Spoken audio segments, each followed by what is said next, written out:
Hello students, my self Kamlesh Kumar. हम लोग का डीसी सर्किट सब नेटवर्क थ्योरी का कंप्लीट हो चुका है। तो आज हम लोग का लास्ट क्लास है और आज इस लास्ट क्लास में हम लोग डीसी सर्किट्स का कुछ क्वेश्चंस को हम लोग देखेंगे। इसके बाद गेट 2019 20 एंड 21 में किस टाइप से क्वेश्चंस आया है उसको भी आज हम लोग करेंगे।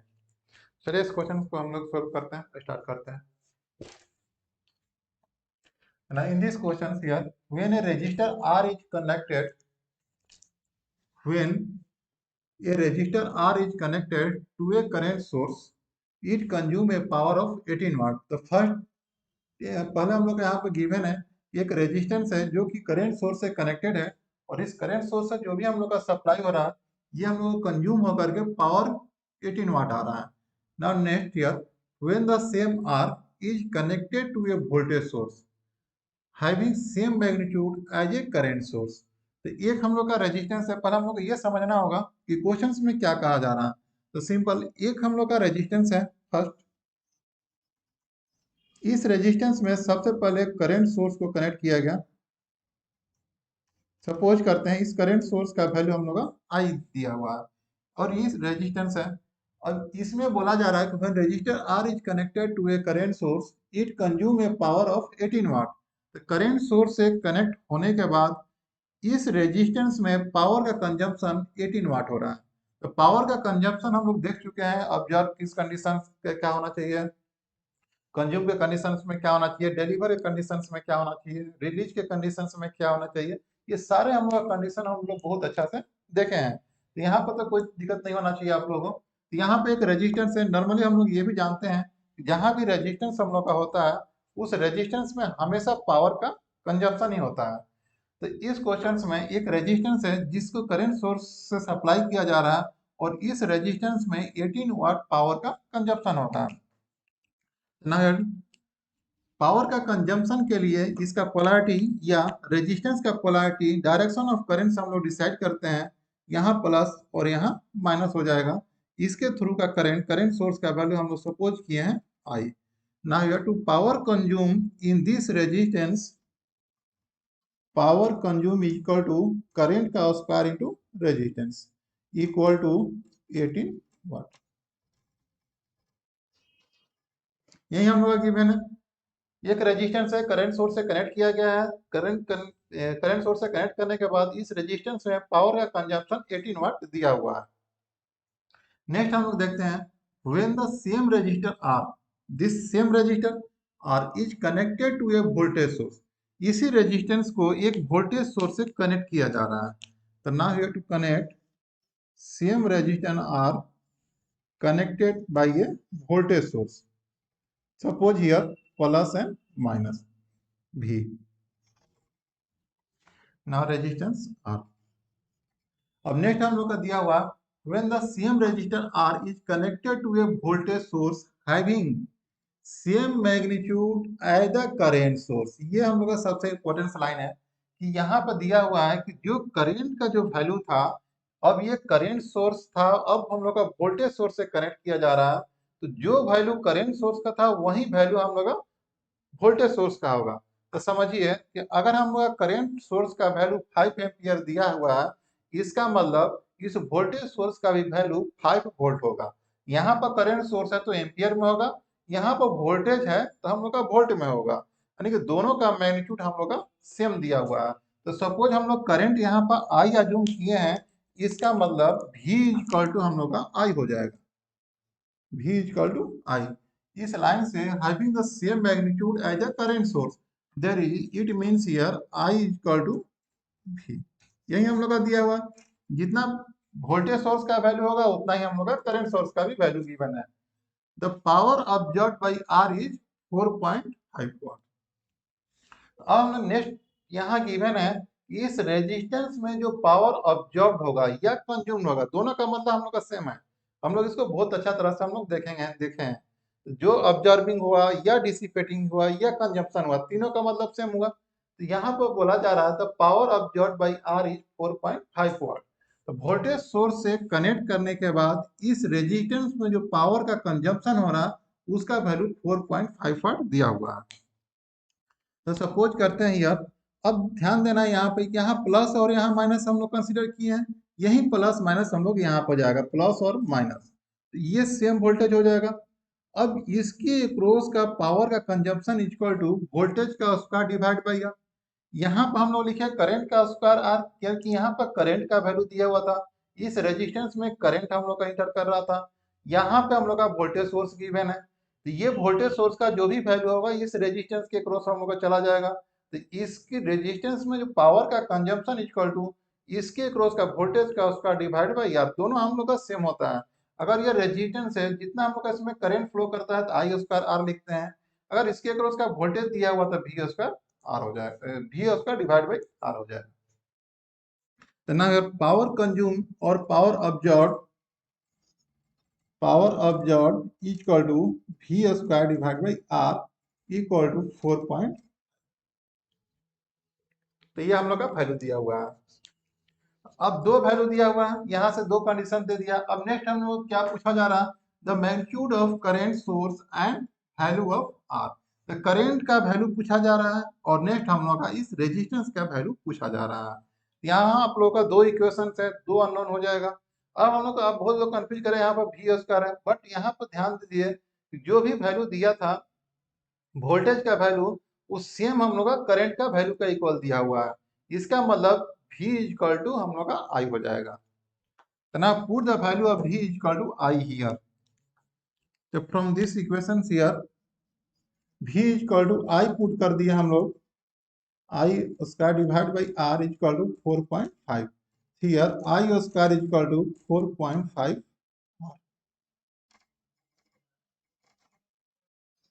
4.5 तो ये इक्वेशन एक हम लोग का हो गया। नेक्स्ट इक्वेशन सपोज कर लिए इक्वेशन नंबर 1, यहाँ से हम लोग देखते हैं, यहाँ पे इक्वेशन, इसको इक्वेशन 2 मालूम कर लीजिए, इक्वेशन 2। अब 1 और 2 से हम लोग इसको सोल्व किया जा सकता है, आई स्क्वायर का वैल्यू हम लोग इसमें पुट कर देंगे तो यहाँ से हम लोग का आर का वैल्यू फाइंड हो जाएगा। तो पुट करते हैं, put the value of I square in the equation number 2, put the value of I square in the equation number 2। तो यहाँ से हम लोग पुट करते हैं, I square equal to given है 4.5 आर इंटू ये हम लोग का आर हो जाएगा इक्वल टू 18।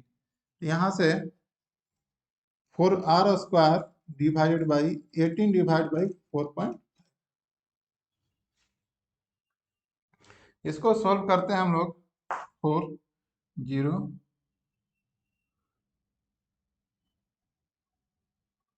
ये हम लोग का 4 आ जाएगा, दिस इज द 4। इसको कैसे किया जाए, 0 चला जाएगा, इसको 4 से मल्टीप्लाई घटा, यस 4 हो जाएगा। तो यहाँ से हम लोग का R equal to plus minus ये 2 ओम हो जाएगा। आर स्क्वायर 4 है तो R equal to square root लेंगे तो यहाँ प्लस माइनस 2 आएगा, तो माइनस तो हम लोग का रेजिस्टेंस का वैल्यू हो नहीं सकता है, तो आर का वैल्यू हम लोग का प्लस 2 हो जाएगा। तो रेजिस्टेंस का वैल्यू 2 आ गया, तो यहाँ से हम लोग का आई स्क्वायर इक्वल टू 4.5 आर है, यहाँ पर पुट कर देंगे 2 का वैल्यू, तो यहाँ से हम लोग का करंट का वैल्यू फाइंड हो जाएगा। तो now from equation 1, from equations 1 here, put the value of r in the equations number 1.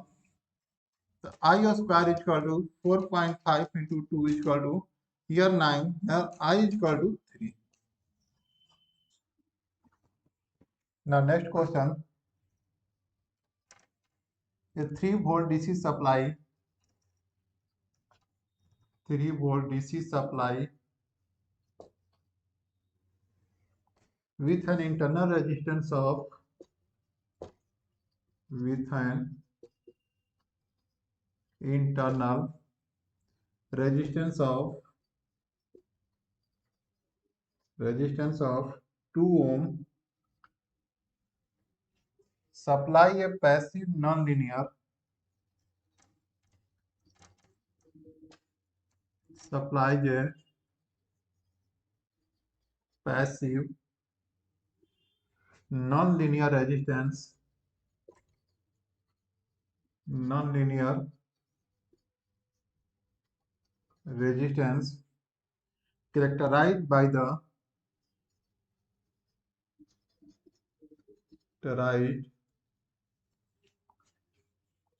relation by the relation VNL equal to INL का square full stop. The power dissipated in the power dissipated in the non-linear resistance is non-linear resistance is option A 1.0 watt, option B 1.5 watt, option C 2.5 watt, option D 3.0 watt.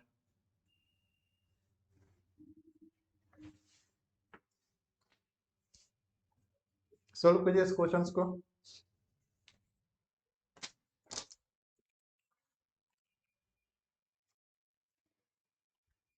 पहले इसको समझना बहुत जरूरी है कि आपको पहले समझ में आना चाहिए। पहले देखिए कोई भी क्वेश्चन अगर आप बनाने जा रहे हैं तो बनाने से पहले आपको समझ में जरूर आना चाहिए। अगर समझ में अगर क्वेश्चन अगर आ गया तो समझिए क्वेश्चन बन गया।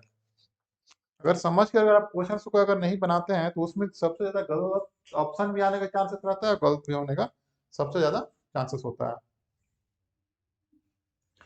Now, in this question, a 3-volt DC supply, there is given here a 3-volt DC supply with an internal resistance of 2 ohm.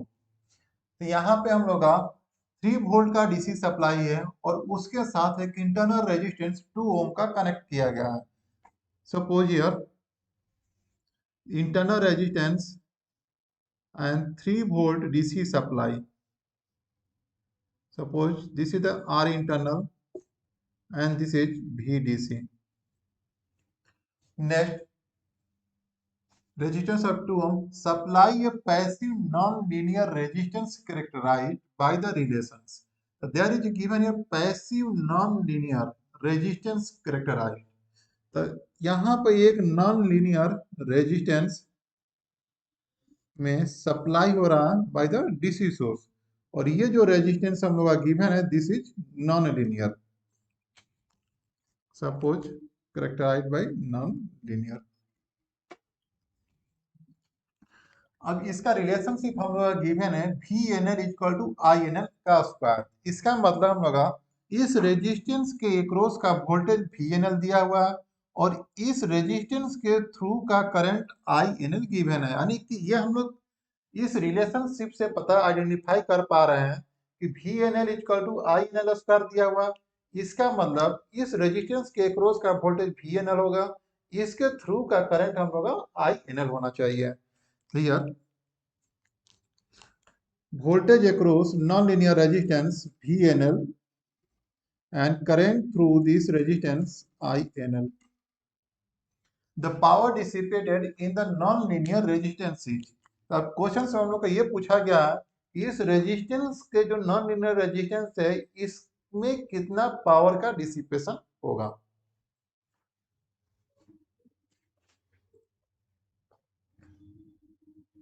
तो सोल्व कर सकते हैं आप लोग अब इसको, तो आसान हो गया।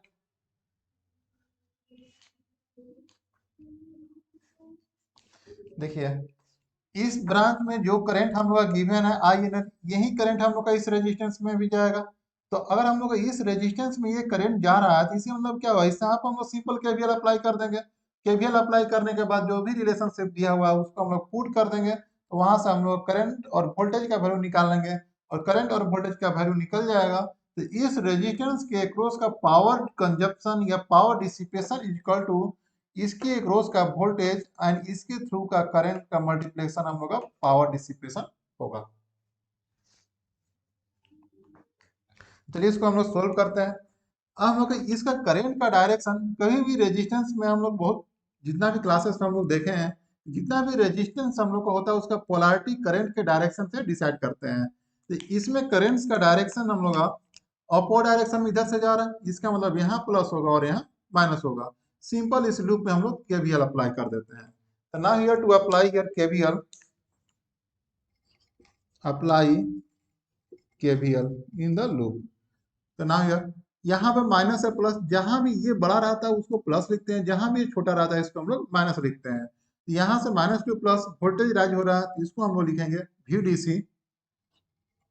VDC यहाँ पे हम लोग प्लस है माइनस ड्रॉप हो रहा है, इसका मतलब है minus INL into R in internal resistance. यहाँ पे हम लोग का पावर का यहाँ पे गिवन था पैसिव नॉन लीनियर, यहाँ पर पावर का डिसिपेशन और रेजिस्टेंस में भी हम लोग का पावर का डिसिपेशन हम लोग का होता है, उसका पोलैरिटी यहाँ प्लस होगा माइनस होगा, करंट इस रेजिस्टेंस में प्लस से इंटर करेगा माइनस से लीव करेगा, तो there is minus VNL equal to 0। यहाँ पे जो भी वैल्यू दिया हुआ है इसको हम लोग पुट कर देंगे। यहाँ पर ध्यान दीजिए 3 वोल्ट DC सप्लाई दिया हुआ है, supply with N here internal resistance 2 ओम, यहाँ पर इंटरनल रेजिस्टेंस Rin का वैल्यू दिया हुआ, Rin का जितना भी वैल्यू है इसको हम लोग पुट कर देंगे। अब नेक्स्ट हम लोग का रिलेशनशिप दिया हुआ है VNL equal to INL square, यहाँ पर वोल्टेज का वैल्यू गिवन है, रेजिस्टेंस का वैल्यू गिवन है, INL यहाँ पर दिया हुआ है, इस VNL का हम लोग लिख देंगे INL का स्क्वायर, तो now put the value of all given, जितना भी गिवन वैल्यू है उसको हम लोग पुट कर देते हैं।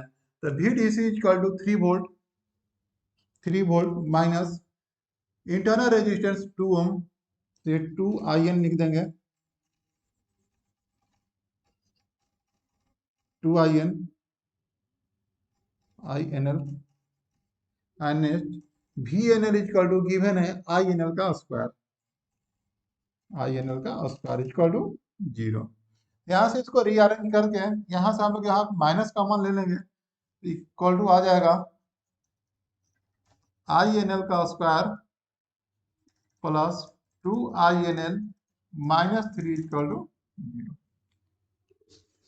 अब लोग ये तो हम लोग 9th 10th या 11th 12th से ही हम लोग पढ़ते आ रहे हैं, AX square plus BX plus C equal to 0, तो what is the equation here, value of X equal to minus B plus minus square root of B square minus 4AC divided by 2 into a. तो यहाँ पर हम लोग A equal to यहाँ पर 1 हुआ, यहाँ पर कोई वैल्यू नहीं दिया हुआ, यहाँ पर 1 हो जाएगा, B इक्वल टू 2 हो जाएगा, C इक्वल टू माइनस 3 हो जाएगा, यहाँ माइनस दिया यहाँ प्लस था, यहाँ पर हम लोग माइनस हो जाएगा, इसको साथ टोटल वैल्यू हम लोग पुट कर देते हैं। यहाँ से INL equal to we can write minus B, it means here minus 2 plus minus square root of B square, it means here 2 का square equal to 4 minus 4AC, A equal to 1, C equal to minus 3, यहाँ minus दिया हुआ ये minus minus plus हो जाएगा, 4A equal to 1 and C equal to minus 3, यहाँ पर value आ जाएगा minus minus plus here 12 divided by 2 into A equal to 1, तो वैल्यू माइनस 2 प्लस माइनस यहाँ पे 4 प्लस 12 16 और square of 16 equal to 4 divided by 2. The value of INL is equal to 4 minus 2. This is 2 divided by 2, 1. And next value minus 2 minus 4 minus 6 divided by 2 equal to minus 3. The value of INL is equal to 1 and minus 3. So which one of the value correct? Plus 1 or minus 1? Sorry, plus 1 or minus 3.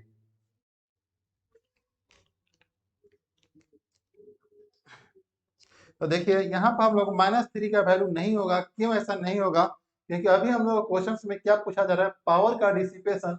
यहाँ पर भी हम लोग को लिखा हुआ 3 volt DC supply with an internal resistance of 2 ohm supply a passive non linear resistance. ये जो वोल्टेज सोर्स है यहाँ पर हम लोग का सप्लाई कर रहा है, इसका मतलब इसमें पावर का कंजप्शन हो रहा है, तो पावर के कंजप्शन के लिए direction of current should be such as to observe power by this element. ये हम लोग बहुत बार देखे हैं इसके बारे में डिटेल्स, वैसे हम लोग इसके बारे में हम लोग पढ़ाई किए हैं, तो यहाँ पर कोई डाउट नहीं होना चाहिए आप लोगों को। पावर डिसिपेशन के लिए करेंट्स का जो डायरेक्शन होना चाहिए प्लस से इंटर होना चाहिए, माइनस से लीव करना चाहिए। तो अब हम लोग का यहाँ पर सपोज करिए अगर माइनस वैल्यू अगर आ जाता है INL का, तो इसका करेंट्स का डायरेक्शन हम लोग का रिवर्स हो जाएगा, जैसे करेंट का डायरेक्शन रिवर्स हो जाएगा, उल्टा हो जाएगा, तो यहाँ से माइनस से इंटर कर जाएगा, प्लस से लीव कर जाएगा। इसका मतलब ये अब हम लोग का पावर डिसिपेट इसमें नहीं होगा, अब यहाँ से पावर रिलीज होने लगेगा।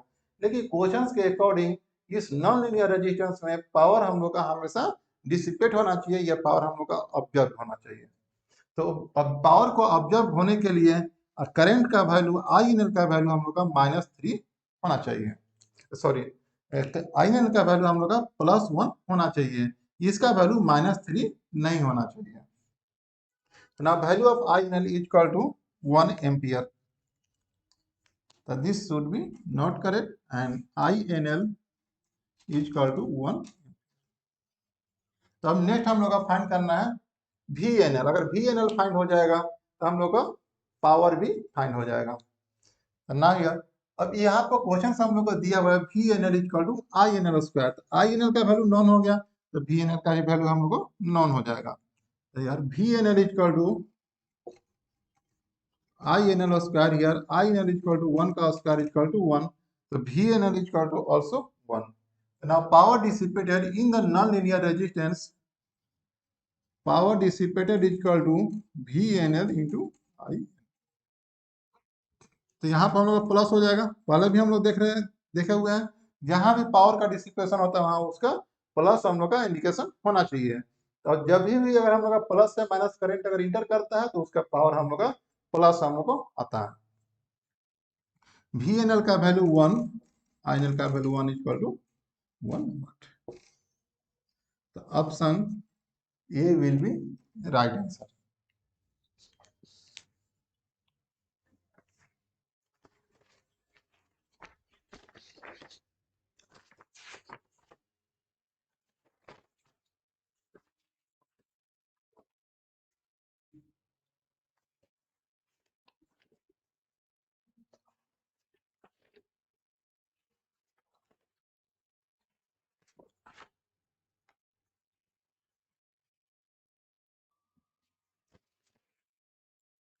नेक्स्ट क्वेश्चन इसी टाइप से है, इसको भी हम लोग देख लेते हैं।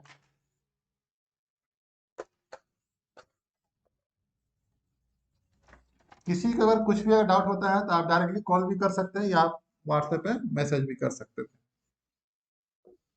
बहुत लोग ये क्वेश्चन पूछ रहा था, हम लोग को मैं बता देना चाहता हूँ। बहुत लोग क्वेश्चन पूछ रहा था कि सर एसी का क्वेश्चन नहीं बन रहे हैं, तो मैं आप लोग को बता देना चाहता हूँ कि एसी हम लोग का एक अलग से चैप्टर है, उसको भी हम लोग पढ़ेंगे।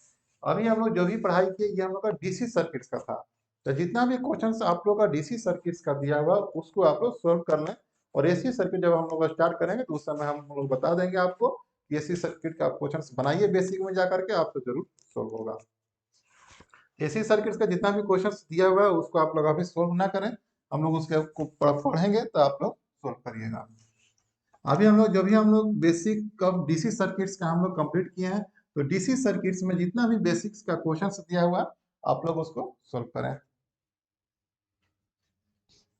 Next question here, in the figure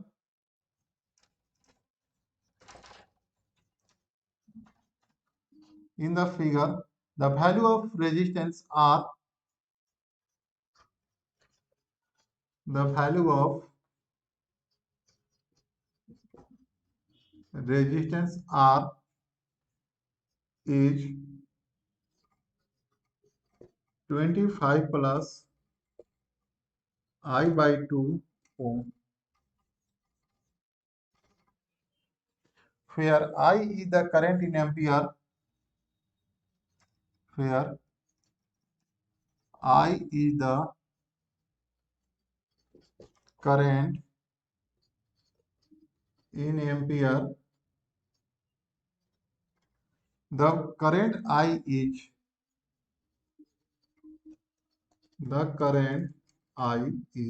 fill in the blank question है, this question asked in GATE 2014, GATE 2014. Now in the figure here there is given here DC circuit, DC supply, resistance R, current I, value of DC voltage source 300 volt.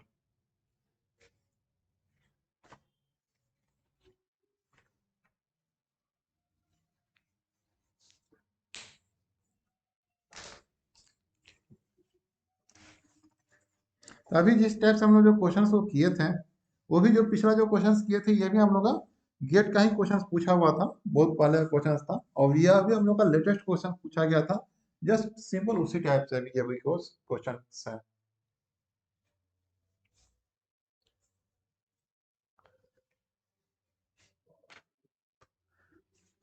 तो इस question में हम लोग का are का value given है 25 plus I by 2, तो इसको हम लोग पहले पुट कर देते हैं। That is given value R is equal to 25 plus I by. Next in the figure the value of resistance R where I is the, इसमें कुछ नहीं दिया हुआ, हम लोग का सिंपल आर के इक्वल टू इतना इक्वेशंस दे दिया हुआ, और ये डीसी वोल्टेज सोर्स का वैल्यू दे दिया हुआ। देन पूछा गया है करंट्स का वैल्यू क्या होगा। तो सबसे पहले हम लोग को इस आर का पोलैरिटी हम लोग को पता करना होगा, आइडेंटिफाई करना होगा। तो इस आर का पोलैरिटी, इसमें करंट हम लोग का इंटर कर रहा है, तो रेजिस्टेंस में हमेशा करंट प्लस से इंटर करता है, माइनस से लीव करता है। तो फॉर अब हम लोग को यहाँ के बाद अप्लाई कर देंगे सिंपल केवीएल। तो जैसे हम लोग केवीएल अप्लाई करेंगे, यहाँ पर हम लोग का प्लस हो जाएगा, यहाँ माइनस के, जो भी बड़ा रहता है वहाँ प्लस लिखते हैं, जो छोटा रहता है उसको माइनस लिखते हैं। Now to apply KVL, apply KVL in the loop -2 plus या राइज इन वोल्टेज प्लस 300। यहाँ पर रेजिस्टेंस है, रेजिस्टेंस से हम लोग का ड्रॉप हो रहा है, प्लस से माइनस हम लोग आ रहे हैं, ये माइनस। इस रेजिस्टेंस के थ्रू करंट आई है, रेजिस्टेंस का वैल्यू इतना है, इसको हम लोग पुट कर देंगे minus I 25 plus I by 2 का ब्रैकेट एंड इक्वल टू 0। तो now to the solve this equations here. इस इक्वेशंस को सॉल्व करते हैं। यहाँ से हम लोग this is 600 minus 50i minus I square equal to 0। ये जो 2 था, सब में हम 2 से मल्टीप्लाई कर दिया, नीचे में जो डिनोमिनेटर में 2 आएगा, हम लोग इधर 0 हो जाएगा। यहाँ से हम लोग माइनस को कॉमन ले लेते हैं, I square plus 50i minus 600 equal to 0। अभी जो हम लोग देख रहे थे X square plus B X plus C equal to 0, तो वहां से एक्स का value minus B plus minus square root of B square minus 4ac divide by 2 आ रहा था, तो उसी इक्वेशन से हम लोग डायरेक्ट इसको सोल्व कर लेंगे। तो what is the value of I? Now here I equal to minus minus B, this is minus 50 plus minus square root of B का स्क्वायर 50 का स्क्वायर 2500 माइनस माइनस एक माइनस, यहाँ माइनस 4ac था, यहाँ minus plus हो जाएगा, plus 4ac, ए का value 1 है, सी का वैल्यू 600, तो 2400 divided by A equal to 1 है, तो ये 2 इंटू, तो ना है 2 वैल्यू। यहाँ से हम लोग इसको ऐड करेंगे, 25 प्लस 24, दिस इज 4900, 4900 का square root 70, so there is minus 50 plus minus 70 divided by 2. So now value of the current here I is equal to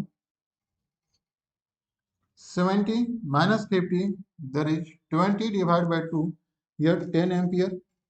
Now next value minus 50 minus 70 120, this is minus 60 ampere. अब यहाँ पे हम लोग का currents का value 2 आ गया, क्या हम लोग को दोनों वैल्यू सही होगा या एक वैल्यू सही होगा? यहाँ पर तो इस क्वेश्चन में हम लोग का ये नहीं दिया हुआ है कि इस रेजिस्टेंस में हम लोग का हमेशा पावर्स का कंजम्पशन होगा। तब इस कंडीशंस में ऐसे कंजम्पशन नहीं दिया हुआ नहीं है, लेकिन रेजिस्टेंस में हम लोग का हमेशा कंजम्पशन ही हम लोग का होता है ना। तो इस सर्किट्स में अगर करेंट्स का वैल्यू अगर प्लस अगर हम लोग का होता है, तो हम लोग का अजम्पशन सही है, यानी कि इसमें हम लोग का यहाँ से सप्लाई होगा और इसमें डिसिपेशन होगा। हम लोग पहले इसके बारे में पूरा डिटेल उसको देख चुके हैं कि पावर का सप्लाई अगर करेंट्स का डायरेक्शन निगेटिव से इंटर करता है, पॉजिटिव से लिफ्ट करता है, वहाँ पावर सप्लाई होगा। जैसे यहाँ पे एक डीसी सोर्स दिया हुआ, इस डीसी सोर्स का पोलैरिटी ऑलरेडी हम लोग को डिसाइड किया गया है, यहाँ प्लस होगा और यहाँ माइनस होगा। अब करेंट्स का डायरेक्शन ये दिया हुआ है, इसका मतलब ये डीसी जो है, डीसी सोर्स पावर को सप्लाई कर रहा है, क्योंकि करंट हम लोग का माइनस से इंटर कर रहा है, प्लस से लीव कर रहा है, तो ये डीसी सप्लाई हम लोग का पावर सप्लाई कर रहा है। यहाँ पर रेजिस्टेंस है और इस रेजिस्टेंस में पावर का कंजम्पशन हो रहा है। अगर इन केस सपोज करिए कि करंट का वैल्यू -60 हो गया, तो करंट का वैल्यू जैसे माइनस हम लोग का आएगा, करंट का डायरेक्शन रिवर्स हो जाएगा। और जैसे करंट का डायरेक्शन रिवर्स हो जाएगा, वोल्टेज का जो पोलैरिटी के अकॉर्डिंग इस वोल्टेज सोर्स में, डीसी सोर्स में करंट प्लस से इंटर करेगा, माइनस से लिफ्ट करेगा। इसका मतलब ये डीसी सप्लाई में पावर का कंजप्शन होने लगेगा। तो अगर हम लोग का इसमें पावर से कंजप्शन होगा तो पावर रिलीज कहाँ से होने लगेगा, तो ये जो रेजिस्टेंस दिया हुआ है इस रेजिस्टेंस से पावर रिलीज होगा और इसमें हम लोग का पावर का कंजप्शन होगा। देखिए यहाँ पे इस सर्किट में ऐसा नहीं होना चाहिए, क्योंकि रेजिस्टेंस में हम लोग का हमेशा पावर का कंजप्शन होता है। और जितना भी वोल्टेज सोर्सेस है, करंट सोर्स हो गया या आप लोग का वोल्टेज सोर्स हो गया, ये हम लोग पावर को सप्लाई करता है। तो पावर को सप्लाई इसमें तभी पॉसिबल होगा according to the given circuit. जो भी गिवन सर्किट हम लोग का है, गिवन सर्किट के अकॉर्डिंग पावर का सप्लाई डीसी सोर्स करेगा और रेजिस्टेंस में पावर का कंजम्पशन होगा। ये तभी पॉसिबल होगा जब करंट का वैल्यू प्लस होगा। ये तो एक तरह से हम लोग का ऑप्शन हो गया। इस तरह से हम लोग देख रहे हैं। अगर आपको ऐसे समझ में नहीं आ रहा तो सिंपल रूप से आप जो करंट का वैल्यू आया है, इस करंट का वैल्यू इस रेजिस्टेंस में पुट कर दीजिए। अगर रेजिस्टेंस का वैल्यू प्लस आना चाहिए, अगर प्लस आ जिस वैल्यू से रेजिस्टेंस का वैल्यू प्लस आएगा वही करंट का वैल्यू होगा, क्योंकि रेजिस्टेंस का वैल्यू हमेशा प्लस होना चाहिए, रेजिस्टेंस का वैल्यू हम लोग माइनस नहीं होना चाहिए। ऐसा क्यों नहीं होना चाहिए? रेजिस्टेंस का वैल्यू माइनस नहीं होना चाहिए। हम लोग तो बोल दिया कि रेजिस्टेंस का वैल्यू माइनस नहीं होना चाहिए। तो देखिए रेजिस्टेंस का वैल्यू में, रेजिस्टेंस जितना भी रेजिस्टेंस है इसमें पावर का कंजप्शन हम लोग का होता है। पावर का कंजप्शन या पावर का डिसिपेशन के कंडीशंस में हमेशा रेजिस्टेंस का वैल्यू प्लस होना चाहिए और उस रेजिस्टेंस में जो करंट जो फ्लो इंटर करेगा वो प्लस से इंटर करता है और माइनस से करता है। हम लोग यही हमेशा देखते आ रहे हैं। जहां से हम लोग क्लास जब स्टार्ट किए थे तो हम लोग यही देखे थे कि कभी भी रेजिस्टेंस में पोलैरिटी नहीं दिया हुआ रहता। क्यों नहीं दिया हुआ रहता? रेजिस्टेंस में पोलैरिटी कभी नहीं दिया हुआ रहता है। रेजिस्टेंस का पोलैरिटी उसके करंट के डायरेक्शन से हम लोग लिखते थे। यहाँ भी हम लोग को उसी तरह से होगा। तो कहीं भी रेजिस्टेंस अगर दिया हुआ है तो उसमें जो भी करंट हम लोग का फ्लो करेगा तो करंट के डायरेक्शन से उसका पोलैरिटी डिसाइड होगा। रेजिस्टेंस में हमेशा करंट प्लस से इंटर करता है और माइनस से लीव करता है। तो इसीलिए हम लोग बोले थे कि रेजिस्टेंस में हमेशा हम लोग का पावर का डिसिपेशन होता है। अब सपोज करिए कि रेजिस्टेंस का वैल्यू निगेटिव हो जाए, तो जैसे हम लोग का रेजिस्टेंस का वैल्यू निगेटिव होने का मतलब ये हो गया कि इसका पूरा डायरेक्शन हम लोग का चेंज हो जाएगा। इसमें जो भी करंट हम लोग का प्लस पावर का डिसिपेशन हो रहा था, जो करंट प्लस से माइनस हो रहा था, यहाँ पे अब माइनस हो जाएगा और यहाँ प्लस हो जाएगा। तो रेजिस्टेंस का वैल्यू हम लोग का हमेशा प्लस होगा, तभी इसमें पावर हमेशा डिसिपेट होगा। अगर रेजिस्टेंस का वैल्यू निगेटिव हो जाएगा तो इसमें पावर का डिसिपेशन नहीं होगा, बल्कि पावर हम लोग को ये रिलीज करने लगेगा। तो रेजिस्टेंस में हमेशा पावर कंज्यूम होना चाहिए, न कि पावर रिलीज होना चाहिए। तो अब पुट कर लेते हैं हम लोग I equal to 10 ampere. First condition here I equal to 10 ampere. I equal to 10 ampere, value of R 25 प्लस 10 divided by 2 equal to 5, this is 30 ohm. And for I is equal to minus 60 here, R is equal to 25 minus 30 divided by 2, sorry 60 divided by 2, ये 30, this is minus 5. यहाँ पर हम लोग का resistance negative आ गया। अब हम लोग का रेजिस्टेंस हमेशा हम लोग का पॉजिटिव होना चाहिए, नेगेटिव नहीं होना चाहिए। तो इस कंडीशन में और I इक्वल टू -10 पर नेगेटिव आ रहा है, इसीलिए करंट हम लोग का I इक्वल टू -10 नहीं होना चाहिए। तो ऐसा भी आप लोग चेक कर सकते हैं। ये बहुत सिंपल है। हमेशा ध्यान ये रखना है कि रेजिस्टेंस का वैल्यू कभी हम लोग का नेगेटिव नहीं होना चाहिए। तो यार वैल्यू अब हम लोग का फिल इन द ब्लैंक था, 2014 का क्वेश्चन था, तो यहाँ पर हम लोग पुट कर देंगे I इक्वल टू 10।